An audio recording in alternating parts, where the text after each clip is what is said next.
अस्सलाम वालेकुम स्टूडेंट्स। आज हम करेंगे लेक्चर नंबर 6 जो कि हमारे पास है electric intensity due to infinite sheet of charges. हमारे पास एक शीट होगी और इन्फिनिट शीट होगी, उसमें उसकी इलेक्ट्रिक इंटेंसिटी हमने फाइंड करनी है। तो यहाँ पे हमारे पास electric intensity due to infinite sheet of charges कि हम पहले फिगर देख लेते हैं और उसके अकॉर्डिंग हम चलते रहेंगे। Suppose we have a plane sheet of infinite extent on which positive charges are uniformly distributed. फर्ज करें कि हमारे पास एक प्लेन शीट है ये, और ये इन्फिनिट एक्सटेंट एक लामहदूद इसकी जो है वो क्या है, ये यानी कि इन्फिनिटी तक ये एक्सटेंट है, लेकिन हमने इसका ये एक पार्ट लिया हुआ है। अब to calculate the electric intensity E at a point P, अब इसके ऊपर चार्ज यूनिफॉर्मली डिस्ट्रीब्यूट हैं और हम चाह रहे हैं कि इस पॉइंट के ऊपर फिल वक्त आपने ये गॉसियन सरफेस जो है, ये जो सिलेंडर है, इसको कंसिडर नहीं करना। वैसे मैं एक बात कर रहा हूँ कि अगर शीट है फॉर एग्जांपल यहाँ पे कोई पॉइंट हो, तो उस पॉइंट पे हम उसकी इलेक्ट्रिक इंटेंसिटी फाइंड करना चाह रहे हों क्लोज टू द शीट, यानी कि शीट के क्लोज पर।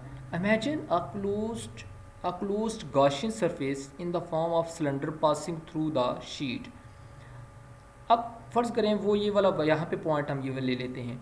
इस पॉइंट से हम यहाँ से एक Gaussian सरफेस बनाते हैं, यानी कि Gaussian सरफेस क्या है, एक इमेजिनरी सरफेस है। और इस इमेजिनरी सरफेस को हमने ये कहा हुआ है कि ये सरफेस एक सिलेंड्रिकल Gaussian सरफेस है, चूँकि पास हो रही है शीट से, शीट के सेंटर से, whose one flat face contains point P। इसका एक पॉइंट ये यहाँ पे तो P है, लेकिन इसका अदर पॉइंट जो है वो पॉइंट P डैश है। तो अब हमने इसकी इलेक्ट्रिक इंटेंसिटी फाइंड करनी है।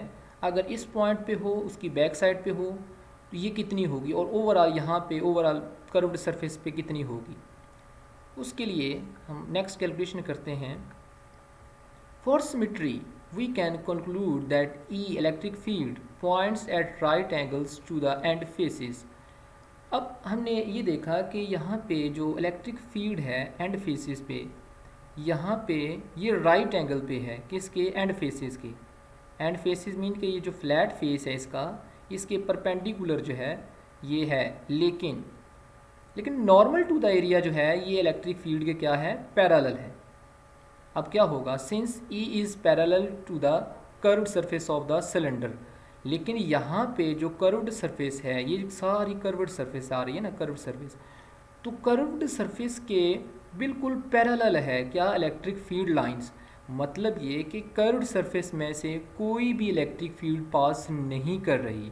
सो हम क्या कहेंगे, so there is no contribution to flux from the curved wall of the cylinder जो है, curved wall of the cylinder में से कोई भी फ्लक्स जो है वो पास नहीं कर रहा। While it will be flux E A plus E A is equal to 2 EA, मतलब फ्लक्स होता है E डॉट ए।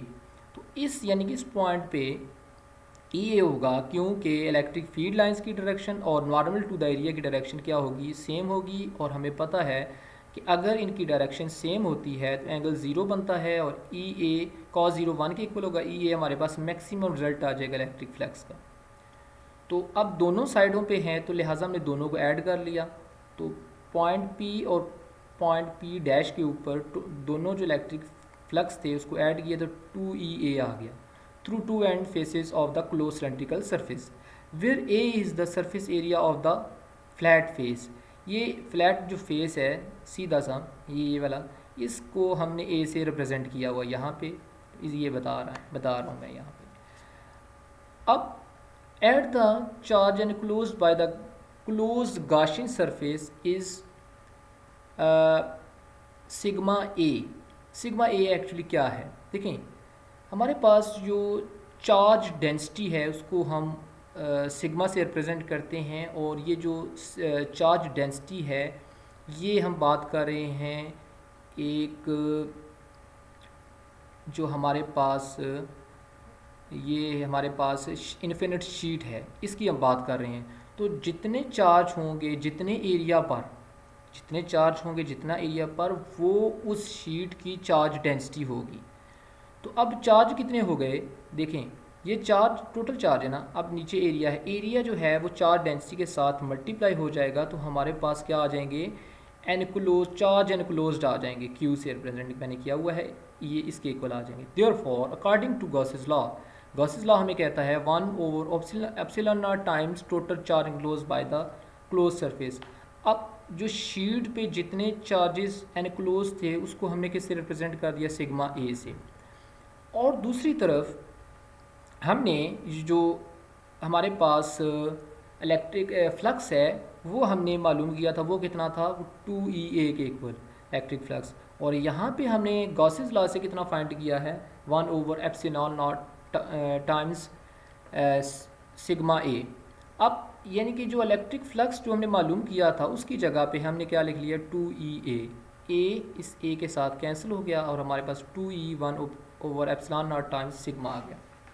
हमने इलेक्ट्रिक फील्ड फाइंड करनी है, 2 उधर जाके डिवाइड हो जाएगा और हमारे पास ये फाइनल इलेक्ट्रिक जो है वो इंटेंसिटी आ जाएगी, epsilon not over 2 sigma over 2 epsilon not. तो यहाँ पे आर हम यहाँ पे लिख रहे हैं, आर यहाँ पे क्या है, is unit vector normal to the sheet directed away from it. यानी कि ये क्या है, unit vector normal to the sheet. Normal to the sheet का मतलब ये हुआ कि इसकी डायरेक्शन जो है ये नॉर्मल टू द शीट यानी ये डायरेक्टेड अवे फ्रॉम शीट है, ये यूनिट वेक्टर रिप्रेजेंट कर रहा है। उम्मीद है आपको हमारी वीडियो पसंद आई होगी।